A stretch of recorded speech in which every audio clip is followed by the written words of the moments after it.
शिक्षण, शिक्षण एवं विधाएं देखिए। शिक्षण का अर्थ एवं प्रकृति में देखिए, सबसे पहले यहाँ पर आपको समझ में आएगा कि शिक्षण का अर्थ एवं परिभाषा। आखिर शिक्षण क्या है देखिए। शिक्षण सीखने के लिए प्रेरणा, पथ प्रदर्शन, निर्देशन और प्रोत्साहन होता है दोस्तों, ये वर्टन ने कहा है। अब देखिए क्लार्क ने क्या कहा है, देखिए शिक्षण एक प्रक्रिया है जिसके प्रारूप तथा उसकी संपन्नता इसलिए की जाती है जिससे छात्रों के व्यवहार में क्या हो, परिवर्तन हो। ठीक है, परिवर्तन लाया जा सके। अब देखिए शिक्षण की जो प्रकृति है, ड्यूवी तथा रायवर्न के अनुसार क्या कहा उन्होंने, शिक्षण एक त्रिमुखी प्रक्रिया है। तो शिक्षण एक त्रिमुखी प्रक्रिया किसने कहा, ड्यूवी एवं रायवर्न ने। ठीक है, अब देखिए शिक्षक को हम तीन भागों में समझ लेते हैं। शिक्षक के तीन आयाम होते हैं, जैसे शिक्षक होता है, शिक्षार्थी होता है, पाठ्यक्रम होता है। ठीक है, इस बात को आप याद रखना इंपॉर्टेंट है। शिक्षण एक अंत प्रक्रिया है फ्लेडर के अनुसार। शिक्षण संबंध स्थापित करता है। शिक्षण एक उद्देश्यपूर्ण प्रक्रिया, शिक्षण एक कौशलपूर्ण प्रक्रिया है। शिक्षण एक कैसी, कौशलपूर्ण प्रक्रिया है।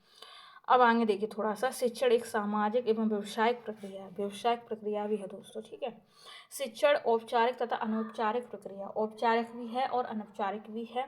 शिक्षण कला तथा विज्ञान दोनों है दोस्तों, शिक्षण कला एवं विज्ञान दोनों है। उत्तम शिक्षण की विशेषता देखिए, योकम व सिम्पसन ने अच्छे शिक्षण की निम्नलिखित विशेषता बताई हैं। देखिए पहला, अच्छे शिक्षण में वांछित सूचनाएं प्रदान की जाती हैं। यह आदेशात्मक न होकर कैसा हो जाएगा, निर्देशात्मक हो जाएगा। वह जनतंत्रीय आदेशों पर आधारित हो जाएगा। तो जो अच्छी शिक्षण है उसमें हम आदेश नहीं करेंगे, हम उसमें निर्देश करेंगे। ठीक है, इसमें सीखने वाला स्वयं सीखने के लिए प्रेरित होता है। उत्तम शिक्षण में छात्रों की व्यक्तिगत भिन्नताओं को ध्यान में रखा जाता है। यह प्रेरणा व सृजनात्मक होता है। इसमें छात्रों की कठिनाइयों को पहचान कर दूर करने का प्रयास किया जाता है। इसमें छात्र सदैव क्रियाशील रहते हैं। अच्छा शिक्षण सुनियोजित होता है। अच्छा शिक्षण तैयारी का साधन होता है। अच्छे शिक्षण के लिए विषय वस्तु पर पूर्ण अधिकार होना चाहिए। शिक्षक व छात्रों के मध्य सहानुभूतिपूर्ण संबंध है। मानव विकास का पर्याप्त ध्यान है। मानव वैज्ञानिक सिद्धांतों का उपयोग है। कक्षा कक्ष में सहयोगी व प्रजातांत्रिक। अच्छा शिक्षण प्रजाताएं होता है। शिक्षण क्रियाशील, गतिशील व संघर्षपूर्ण होना चाहिए। शिक्षण कैसा होना चाहिए, क्रियाशील, गतिशील व संघर्षपूर्ण। अब थोड़ा सा इधर देखिए, शिक्षण की जो अवस्था है उनको हम तीन भागों में समझ लेंगे। शिक्षण की जो अवस्था है उनको हम तीन भागों में समझ लेंगे। पहला है पूर्व संक्रियात्मक अवस्था, अंत संक्रियात्मक अवस्था, पश्चात संक्रियात्मक अवस्था। अब पूर्व संक्रियात्मक अवस्था क्या है, शिक्षण देखिए, शिक्षण उद्देश्यों का निर्धारण करेगा। इसमें पाठ्य वस्तु का चयन होगा, शिक्षण सामग्री का चयन होगा, पाठ्य योजना का निर्माण होगा पूर्व संक्रियात्मक अवस्था में।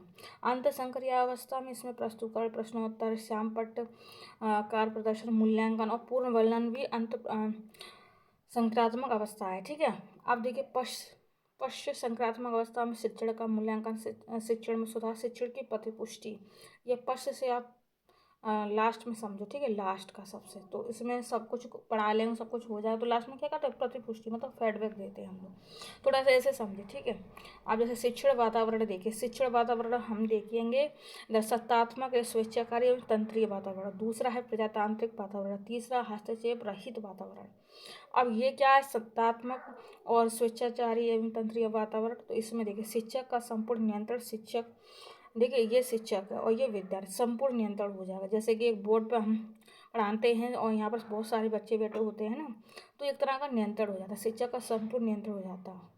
अब देखिए प्रजातांत्रिक वातावरण में शिक्षक मार्गदर्शक सहयोग के रूप में, शिक्षक तथा छात्र दोनों सक्रिय, शिक्षक जैसे कि यहाँ पर शिक्षक और ये छात्र। ठीक है, शिक्षक तथा छात्र दोनों सक्रिय, इस प्रकार से। अब इधर तो जैसे कि हम जैसे मान लें ये हमारा प्राइमरी मान लेते हैं, प्राइमरी। ठीक है, इसमें बच्चे मतलब इधर उधर थोड़ा सा तो कंट्रोल बहुत महंगा बना कर रखते हैं। और इधर तो बच्चे खुद ही कंट्रोल है, हाँ मुझे पढ़ना है, मुझे बीटेक कंप्लीट करना, मुझे बीबीए कंप्लीट करना, बीकॉम कंप्लीट करना, जैसे कॉलेज में होता है। ठीक है, लेक्चर की तरह। अब इधर देखिए थोड़ा सा, सभी विद्यार्थी अपने आप में स्वतंत्र, शिक्षक का हस्तक्षेप नगण्य, शिक्षार्थी। ठीक है, सभी विद्यार्थी अपने आप में स्वतंत्र हैं, शिक्षक का हस्तक्षेप नगण्य है और शिक्षार्थी। ठीक है, इधर उधर घूम रहा, कोई फर्क नहीं पड़ता। ठीक है, ऐसे शिक्षक प्रक्रिया के चर देखिए, शिक्षण प्रक्रिया में चर देखिए, स्वतंत्र चर। ठीक है, आश्रित चर, हस्तक्षेप चर। तो स्वतंत्र चर में शिक्षक आ जाएगा, आश्रित चर में विद्यार्थी आएंगे, हस्तक्षेप चर में पाठ्यक्रम आ जाएगा। ठीक है, अब देखिए शिक्षण के प्रमुख उद्देश्य में देखिए, शिक्षण उद्देश्यों को दो भागों में बांटा गया है। पहला व्यापक उद्देश्य, फिर विशिष्ट उद्देश्य। अब देखिए शिक्षण उद्देश्य के स्तर में सबसे ज्ञानात्मक उद्देश्य में देखिए, तो देखिए ज्ञानात्मक उद्देश्य का वर्गीकरण वर्ष 1956 में बेंजामिन एस ब्लूम ने किया था। इसके अंतर्गत वे उद्देश्य आते हैं जो ज्ञान के पुनः स्मरण या पहचान से संबंधित होते हैं। इसको 6 वर्गों में क्या कहा, इसको हम 6 भागों में क्या 6 भागों में विभाजित करते हैं, ठीक है। अब जैसे कि भावात्मक उद्देश्य, इसका वर्गीकरण वर्ष 1964 में क्राथ वॉल ब्लूम तथा मसीहा ने किया। इसके अंतर्गत वे उद्देश्य आते हैं जिनका संबंध भाव और दृष्टिकोण, मूल्य, संवेगों, मनोवृत्ति, रुचि आदि से होता है, ठीक है। तो ये भावात्मक उद्देश्य हो जाएगा। ये जो भावात्मक उद्देश्य है ये 5 प्रकार के, ठीक है, 5 भागों में इनको बांटा है।